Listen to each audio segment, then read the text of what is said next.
வணக்கம். இரவு நேர பிரதான செய்திகளின் ஊடாக நர்மதா சிறையில் முதலில் தலைப்புச் செய்திகள். ஆரம்பமாகும் 5ஆம் தர புலமை பரிசில் பரீட்சையின் விடைத்தாள் மதிப்பீடு. தாமதமாக மாகாண சபை தேர்தல் எடுக்கப்பட்டுள்ள நடவடிக்கை. உலகம் இதுவரை அனுபவித்திராத நடவடிக்கை. மத்திய கிழக்கை திருப்பி பார்க்க வைத்த அமெரிக்கா நகர்வு. இனி விரிவான செய்திகள். 5ஆம் வகுப்பு புலமை பரிசில் பரீட்சைக்கான விடைத்தாள்கள் மதிப்பீடு ஆகஸ்ட் 20ஆம் தேதி தொடங்கும் என பரீட்சைகள் திணைக்களம் அறிவித்துள்ளது.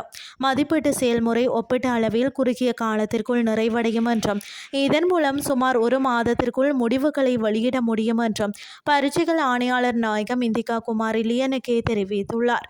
5ஆம் வகுப்பு புலமை பரிசில் பரீட்சை ஆகஸ்ட் 9ஆம் தேதி நடைபெற்றதுடன் நாடு முழுவதும் மொத்தம் 2,94,089 மாணவர்கள் தோற்றியிருந்தனர்.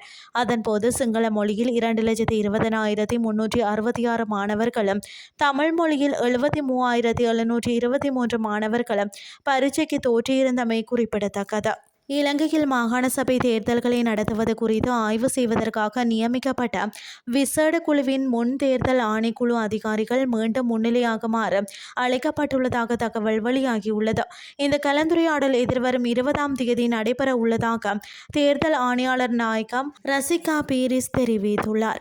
இதன்போது மாகாண சபை தேர்தல்களை எந்த நடைமுறையின் கீழ் நடத்த வேண்டும் என்பது குறித்து மேலதிக கலந்துரையாடல்கள் நடைபெறும் என அவர் மேலும் சுட்டிக்காட்டினார். மாகாண சபை தேர்தல்களை நடத்துவதற்கு எந்த தேர்தல் முறையை பயன்படுத்த வேண்டும் என்பதை ஆய்வு செய்து பரிந்துரைகளை சமர்ப்பிப்பதற்காக அமைச்சர் விஜித கேரத் தலைமையில் இந்த விசேட குழு அண்மையில் நியமிக்கப்பட்டது. இந்த நிலையில் குறித்த குழு இதுவரை சட்டமா அதிபர் திணைக்களம் உள்ளிட்ட பல தரப்பினருடன் கலந்துரையாடல்களை மேற்கொண்டுள்ளதாக தெரிவிக்கப்படுகின்றது. அத்துடன் தேர்தல்கள் ஆணைக்குழுவும் இதற்கு முன்னர் இந்த குழுவின் முன்னிலையாக அழைக்கப்பட்டிருந்த நிலையில் மீண்டும் அழைக்கப்பட்டுள்ளமை குறிப்பிடத்தக்கது. இனி வெளிநாட்டு செய்திகள். ஈரானுக்கு எதிராக அமெரிக்கா முன்னெப்போதும் கண்டிராத நடவடிக்கைகளை எடுத்து வருவதாக அமெரிக்கா நிதித்துறை செயலாளர் ஸ்காட் பெசன்ட் தெரிவித்துள்ளார். உலகம் இதுவரை அனுபவித்திராத வகையிலான பொருளாதார தனிமைப்படுத்தலை ஈரான் எதிர்கொள்ளும் என்றும் அவர் கடுமையாக எச்சரித்துள்ளார். இது குறித்து மேலும் கருத்து தெரிவித்த அவர், கோர்முஸ் நீரிணை முற்றுகை தொடர்வதால் ஈரானிய துறைமுகங்களுக்குள் நுழைவதோ வெளியேறுவதோ முற்றிலுமாக தடுக்கப்பட்டுள்ளது. அடுத்த வாரம் மேலும் பல அறிவிப்புகள் வெளிவரும்.